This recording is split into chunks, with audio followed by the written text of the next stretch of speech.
Et je veux en profiter pour cette émission Réflexion qui est enregistrée dans le cadre du ministère Vie Comblée avec son département TV Vicom,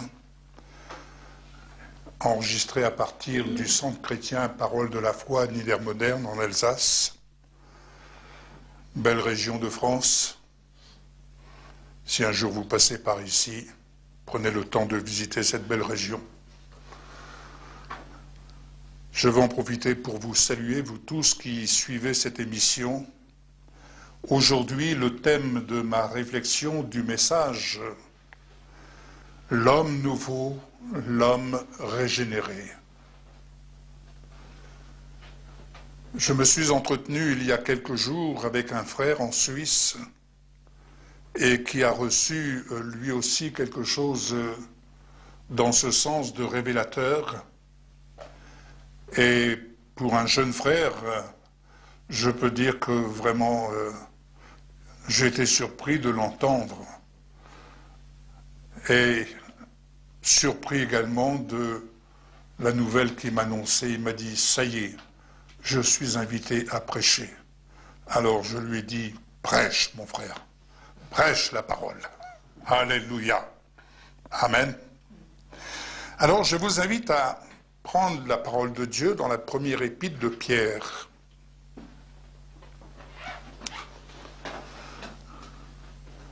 Et nous allons lire 2 versets pour introduire cette réflexion. Nous sommes dans des temps où bon nombre de personnes se posent des questions dans le secret de leur cœur, où elles s'en posent ouvertement. Et je crois qu'il ne faut pas craindre de se poser des questions. Et merci Seigneur pour les réponses qu'il nous apporte.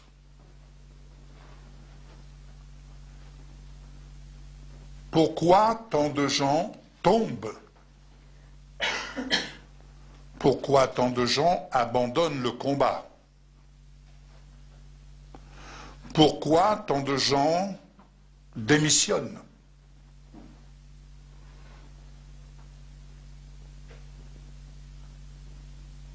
Que le Seigneur nous aide, et il le fait dans la mesure où nous recevons son conseil, dans la mesure où nous recevons ses instructions, et dans la mesure où cela pénètre notre cœur, et dans la mesure où on repense la voie sur laquelle nous marchons. Dieu a défini un plan de salut, un plan vital pour notre salut, mais aussi pour la génération qui nous suit. Nous avons le choix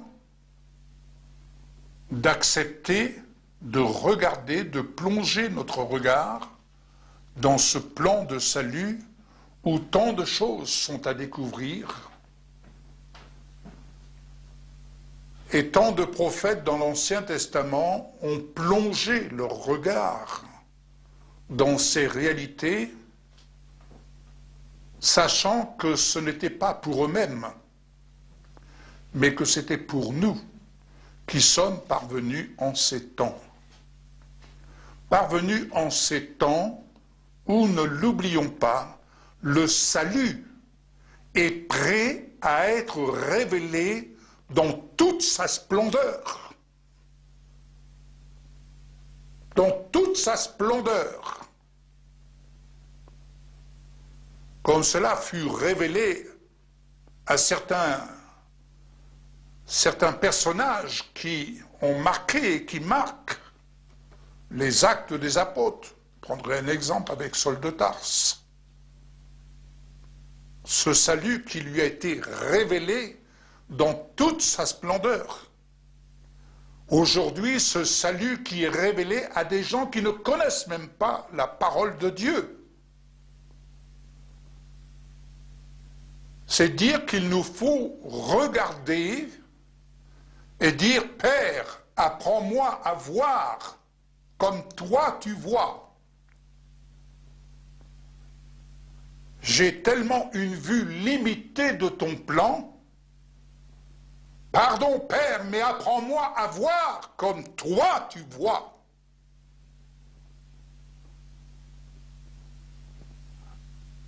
Lorsque nous faisons cette demande, cette requête, Dieu prend plaisir à répondre. Et un seul mot est suffisant pour nous révéler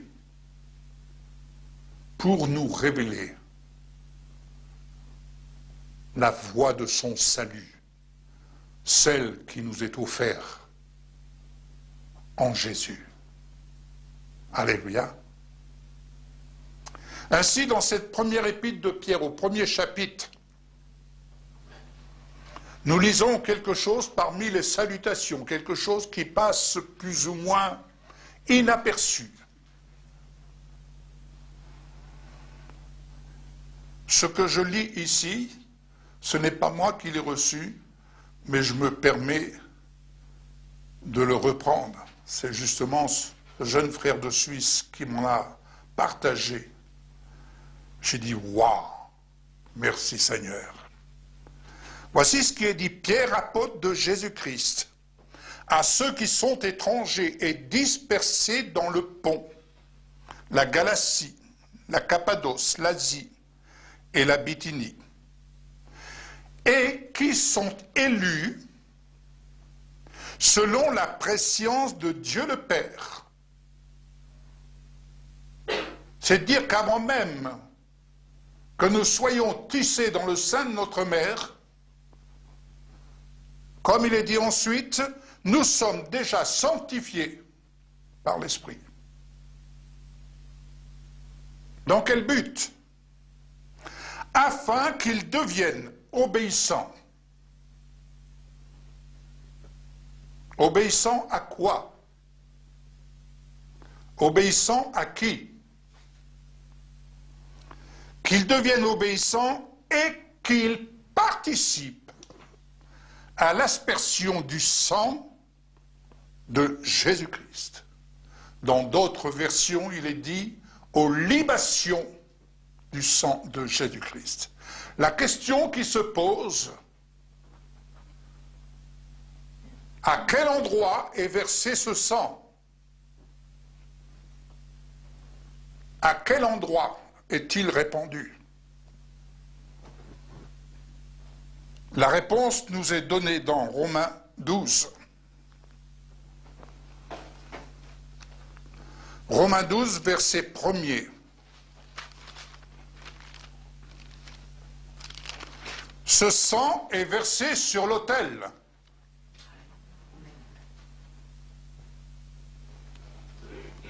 Nous sommes ainsi invités à devenir obéissants en faisant quoi? Paul nous dit ici, au verset 1er, « Je vous exhorte donc, frères, par les compassions de Dieu, à offrir vos corps comme un sacrifice vivant, saint, agréable à Dieu, ce qui sera de votre part un culte raisonnable. » D'autres versions nous disent un culte logique. Alors pourquoi notre corps sur l'autel? Je reviens dans l'épître de Pierre, au verset 3. « Béni soit Dieu, le Père de notre Seigneur Jésus-Christ, qui, selon sa grande miséricorde, nous a régénérés pour une espérance vivante par la résurrection de Jésus-Christ d'entre les morts. » Il nous a régénérés. Au verset 23, toujours dans ce même chapitre, il nous est dit, vous avez été régénérés, non par une semence corruptible, par une semence incorruptible, par la parole vivante et permanente de Dieu.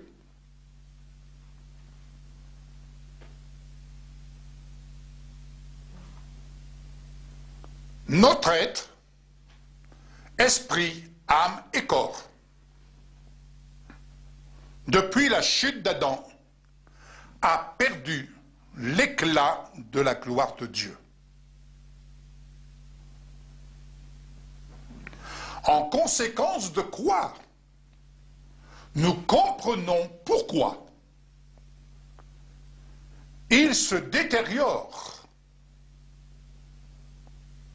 jusqu'à ce que notre corps, partie physique, mortel, meurt, tandis que notre esprit, notre âme, partie céleste invisible, poursuit sa destinée éternelle. Le tout est de savoir de quel côté. Et ça, c'est un choix personnel qu'il nous faut faire tant que nous sommes ici-bas. Un choix qui implique une décision personnelle, salvatrice, et comme nous le disions tantôt, personne ne peut le faire à notre place. Il est important de comprendre et de recevoir avec considération, avec humilité, la parole de Dieu. Et quand je dis la parole de Dieu, dans tout son contenu, dans tout ce qu'elle renferme. Comprenant que tout ce qu'elle renferme échappe à notre compréhension. D'où la révélation. D'où la révélation que nous apporte l'Esprit du Seigneur.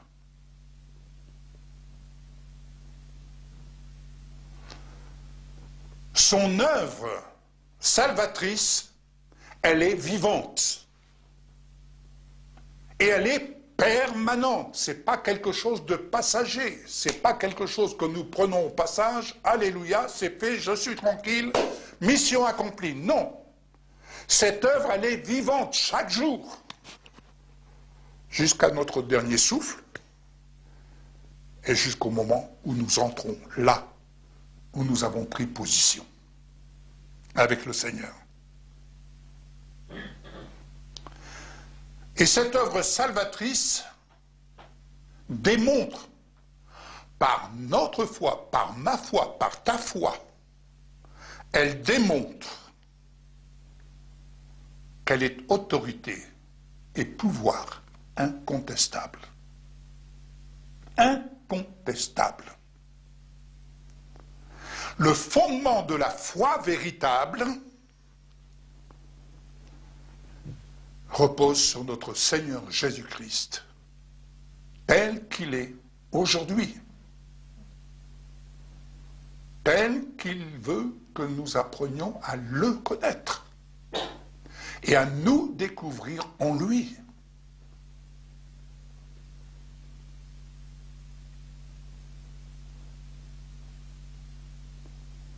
Son œuvre se veut être une démonstration vivante dans le quotidien. Jésus est notre pain quotidien. Alléluia. Jean 11, je reviendrai dans l'épître de Pierre, Jean 11, à partir du verset 25, Jésus lui dit, « Je suis la résurrection et la vie. » Il parle à Marthe et Marie. Lazare est mis au tombeau. Jésus dit, je suis la résurrection et la vie, celui qui croit en moi vivra, même s'il meurt. Et quiconque vit et croit en moi ne mourra jamais. Crois-tu cela?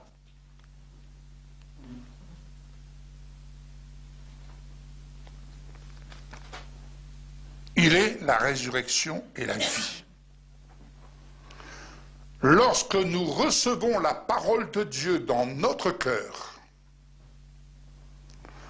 le contenu de cette parole, qui est la semence incorruptible, vivante et permanente, là, dans notre cœur, elle a le pouvoir, par son action divine et souveraine, de reconstituer notre être, esprit, âme et corps.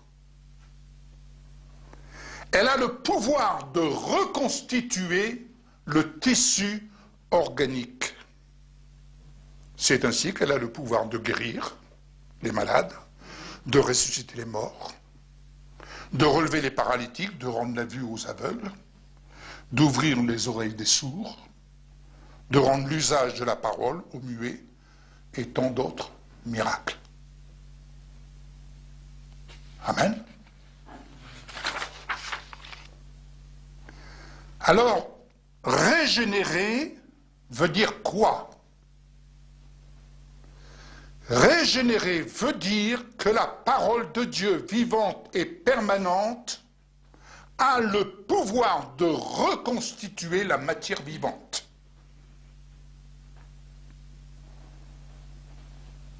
Jean 11, 42.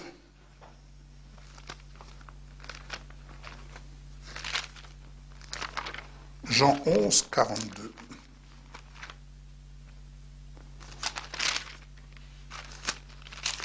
Il nous est dit ceci.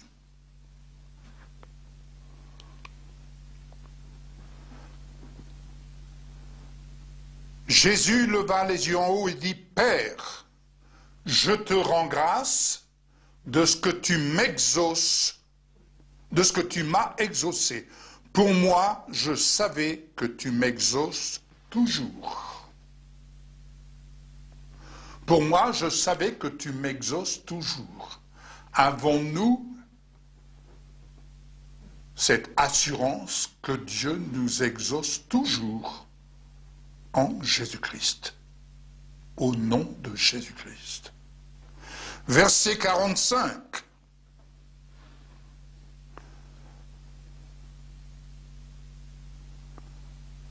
Verset 44, pardon. Et le mort, concernant Lazare, sortit les pieds et les mains liés de bandes et le visage enveloppé d'un linge. Jésus leur dit, déliez-le et laissez-le aller. Le pouvoir de la parole qui régénère le tissu organique, le pouvoir de la parole qui reconstitue ce qui était mort en putréfaction. Il convient de dire que cela dépasse notre entendement. Cela dépasse notre entendement. C'est par la puissance et l'autorité de la parole vivante et permanente de Dieu que Lazare a été au pouvoir, au contact, et il a été au bénéfice de ce pouvoir.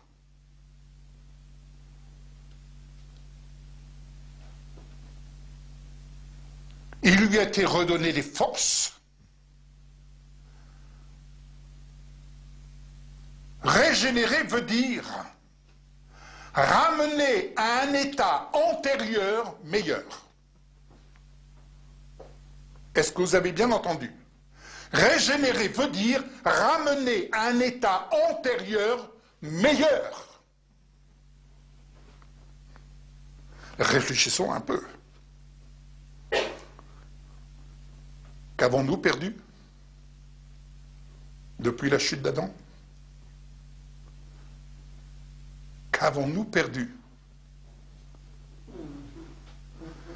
Jésus est venu accomplir, satisfaire à la justice de Dieu, et il nous est dit que Dieu nous a ainsi, en Jésus, régénérés, ramenés à un état antérieur meilleur. Waouh! La foi est une folie pour le monde, mais elle est une sagesse de Dieu. Pensez donc,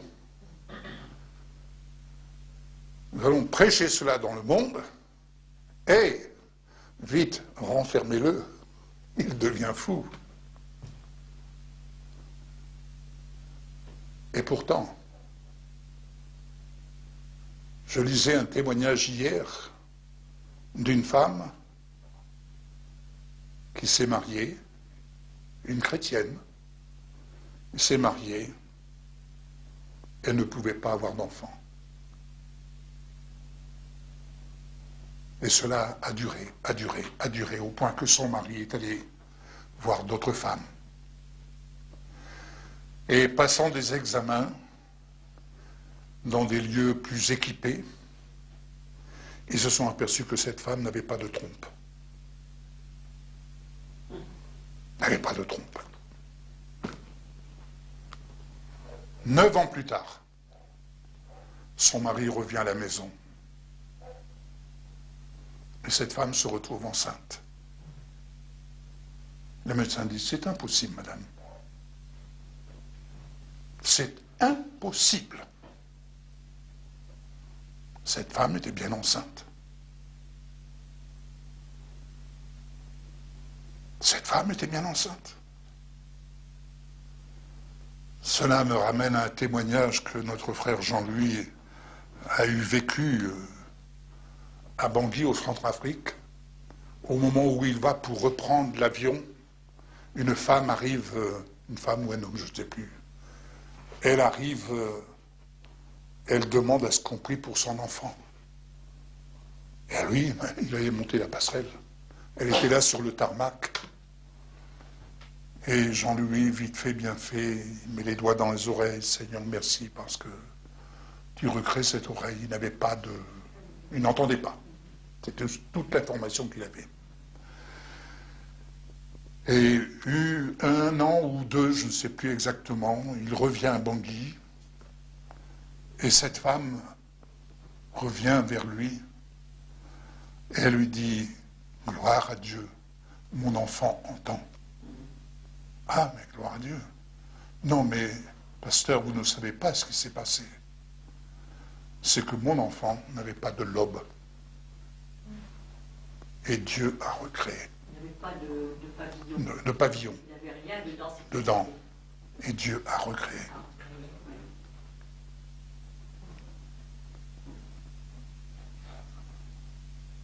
La parole a le pouvoir de nous régénérer et de nous rendre à un état meilleur.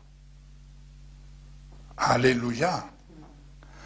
L'œuvre de la parole manifestée par l'Esprit du Seigneur a donc le pouvoir et elle vise à nous ramener à cet état antérieur.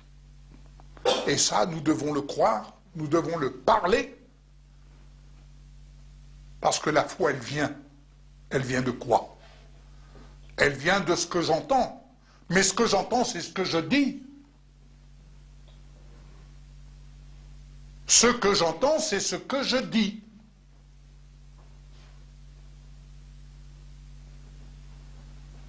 Or, le Seigneur, c'est l'Esprit. 2 Corinthiens 3, versets 17-18.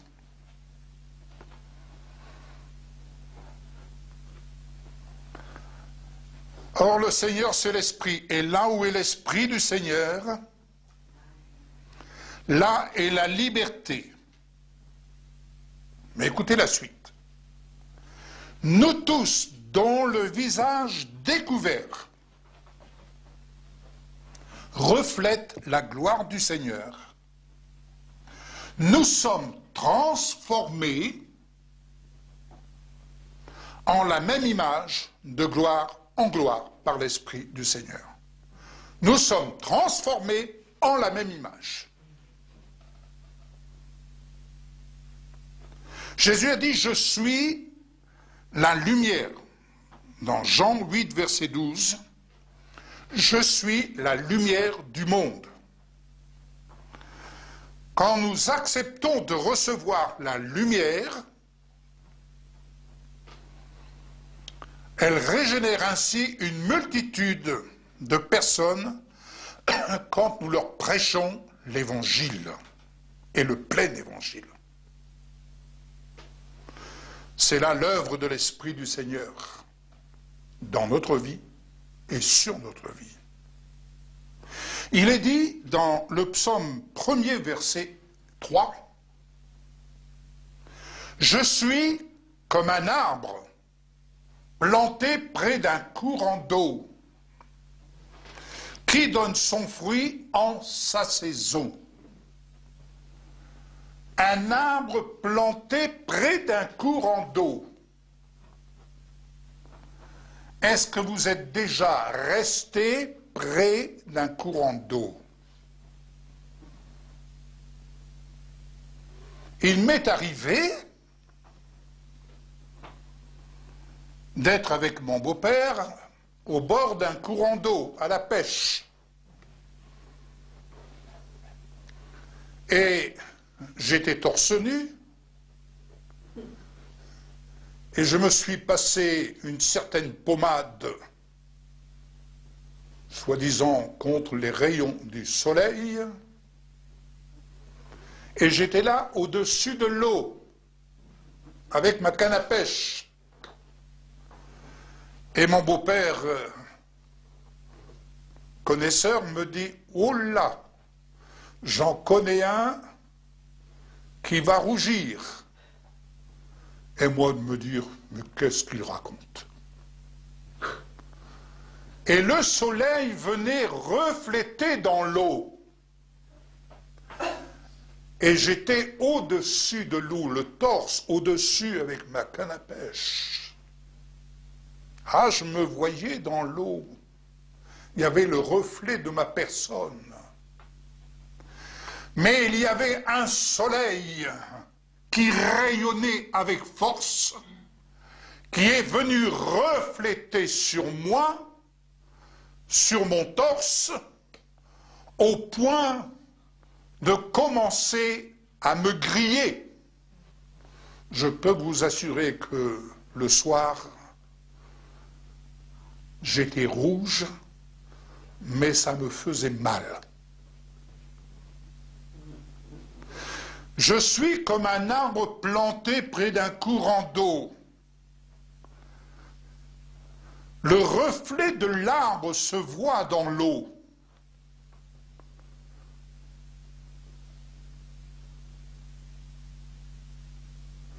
Mais je suis comme un arbre planté en Jésus-Christ. Le reflet de sa lumière doit refléter sur les autres. Jésus en toi est lumière. Jésus sur toi est lumière. Christ en toi l'espérance de la gloire.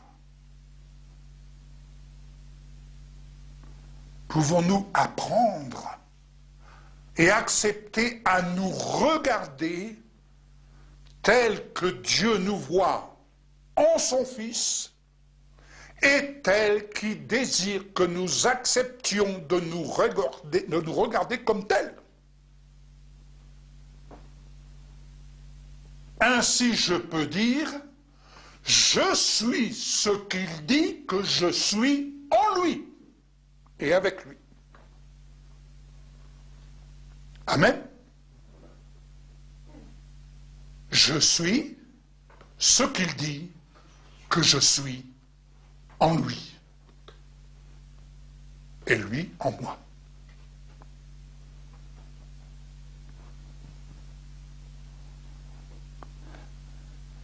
Et cet arbre porte son fruit en sa saison.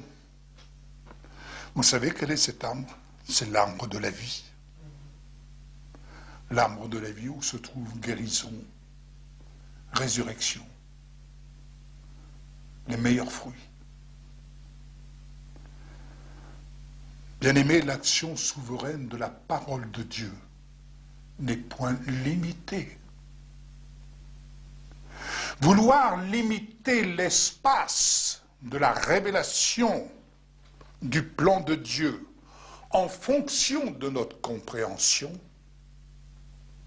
c'est tout simplement se mettre un voile qui vient nous couvrir et qui vient obscurcir notre intelligence en nous faisant demeurer dans un espace réduit semblable à une prison. Rappelez-vous, Paul et Silas ont chanté les louanges de Dieu à telle enseigne que les fondements de la prison se sont ébranlés.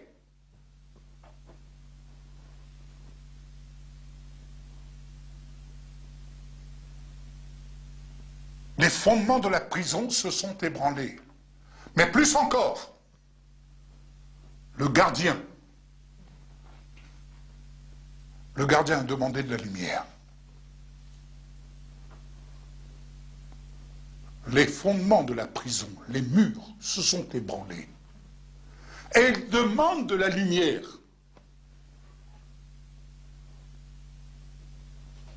C'était un tremblement de terre. Quand Paul et Silas se sont mis à chanter les louanges, c'était un tremblement de terre. La puissance de l'évangile était en action.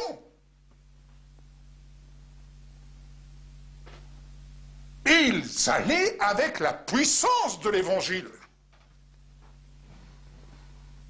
avec l'autorité et le pouvoir de régénération. Bien-aimés, nous avons besoin de creuser et de connaître la profondeur de la gloire de Dieu, qui désire nous rendre réellement semblables à l'image de son Fils. Premier-né d'entre les morts, le Christ glorifié. Tout cela pour vous dire que c'est là le procédé divin qui se veut vital pour notre salut,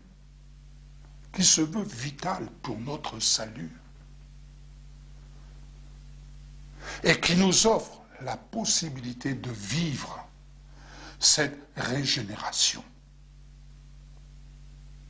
Il nous en offre la possibilité.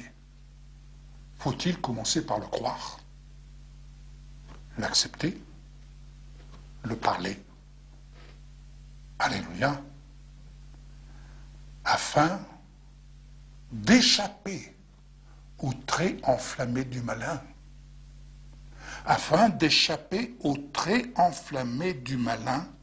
En vivant librement dans notre espace céleste.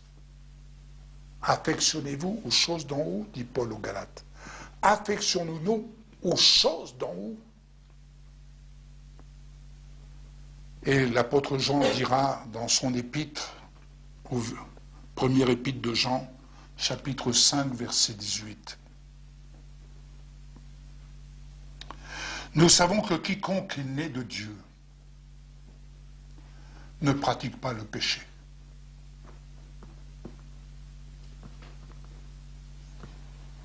Mais celui qui est né de Dieu se garde lui-même et le malin ne le touche pas. Et le malin ne le touche pas. Quand je lis cela, à chaque fois, ça m'interpelle. Je peux essayer d'être le plus saint possible.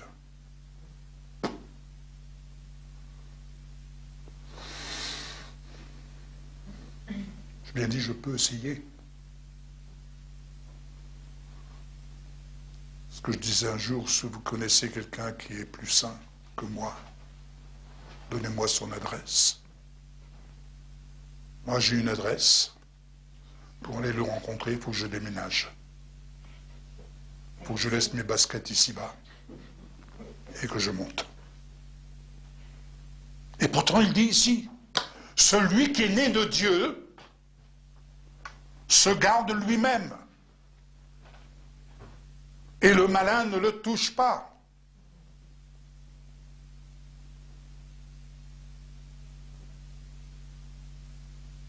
Des hommes de Dieu, jeunes, moins jeunes,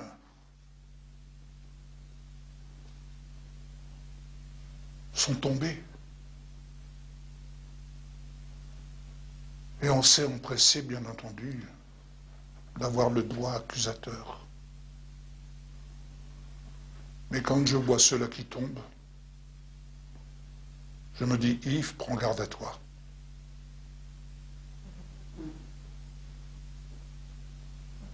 Prends garde à toi. Les hommes de Dieu les plus éminents étaient sur le point d'abandonner la bataille pour différentes raisons. Je me dis, Yves, prends garde à toi. Je me rappelle, dans les années 90, j'étais prêt à abandonner ce que j'avais commencé de faire avec la télévision. Et j'ai reçu une lettre qui venait du Congo. C'est la seule lettre que j'ai reçue. N'abandonnez pas, on a besoin de vous.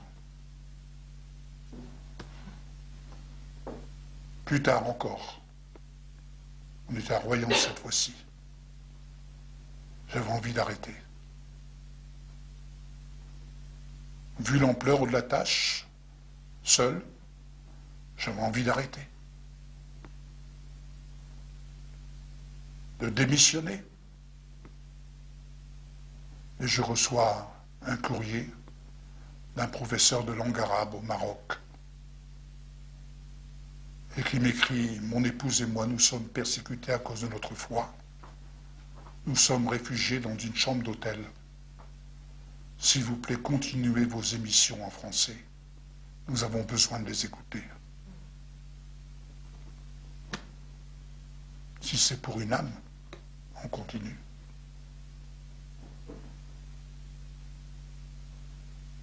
Alléluia. Je veux croire qu'il y a dans cette région,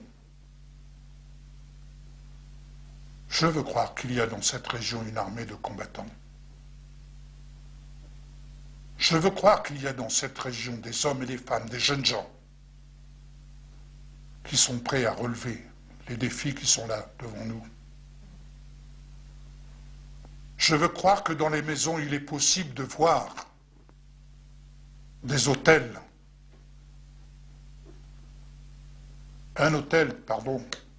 dans chaque maison rétabli, un hôtel de prière, un hôtel où on se donne et on ne retient rien. Et lorsqu'on chante « Oui, prends tout, Seigneur », oui, prends tout, Seigneur, que ce ne soit pas simplement des mots, mais que cela soit une réalité de cœur.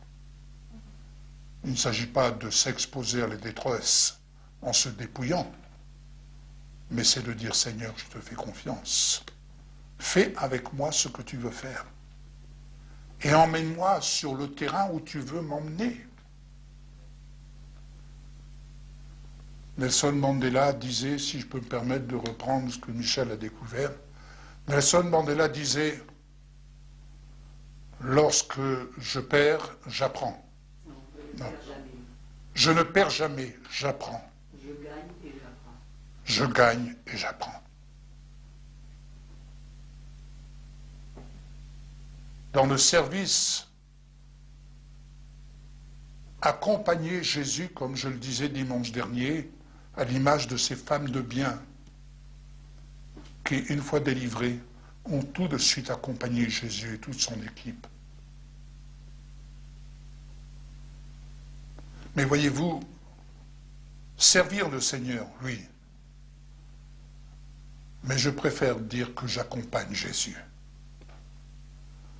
Je l'accompagne et il fait avec moi ce qu'il veut, il fait avec nous ce qu'il veut, comme il veut, et quel que soit le terrain où il nous fait passer, pour la simple et bonne raison, c'est qu'on apprend. On apprend son savoir-faire et on apprend son savoir-vivre. Ce n'est plus moi qui vis, c'est Christ qui vit en moi. Amen. Alléluia. Ainsi, nous voyons que cette régénération passe par des étapes. Il y a le baptême de la repentance. Vous savez, on parle peu de la repentance. On parle peu de la repentance. Mais je pense qu'il serait peut-être judicieux d'en reparler. Il y a le baptême d'eau, qui est un acte symbolique d'un engagement personnel, mais il est un autre baptême par lequel nous sommes appelés à passer. C'est ce baptême dans la mort et la résurrection de Jésus. Le baptême de gloire tel que Jean a pu le vivre lorsque Jésus, le Christ glorifié, est venu se révéler à lui. Alléluia. Amen. Et ça, c'est au moyen de la foi. Parce que, comme on le dit, le baptême d'eau, le vieil homme, on dit que le vieil homme est mort. Oui, mais j'ose dire que le vieil homme, il sait aussi nager et refaire surface. Nous avons besoin de connaître la mort et la résurrection de Christ. Alléluia. Acceptons-nous ce plan divin pour notre salut.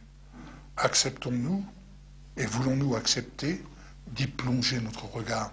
Acceptons-nous d'être dérangés même. D'accord? Mais dans le bon sens du terme. Amen.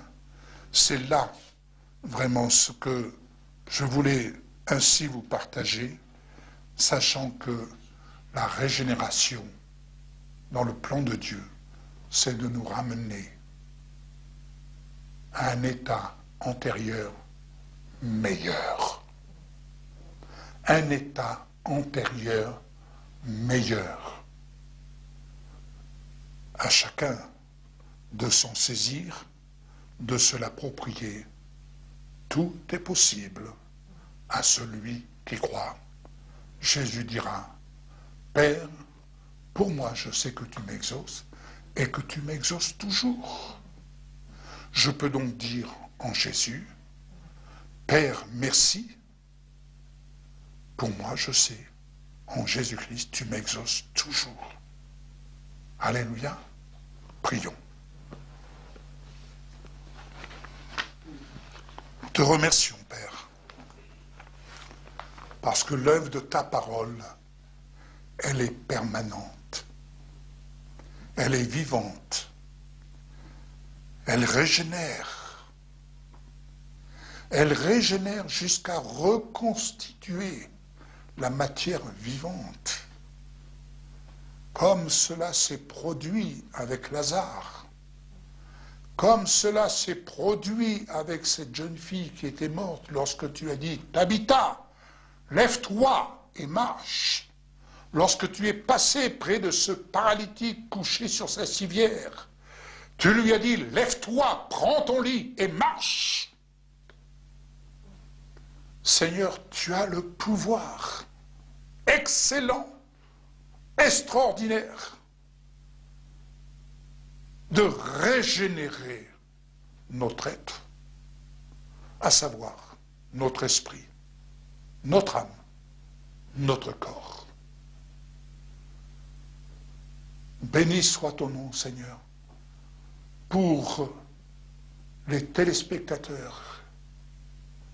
Tu viens les toucher là où ils se trouvent. Voire même ceux-là qui nous suivent étant sur leur lit de douleur. Tu viens les visiter, les relever au nom de Jésus. Père, qu'ils puissent dire, et que nous puissions dire ensemble avec eux, Père, au nom de Jésus, je sais que tu m'exauces toujours.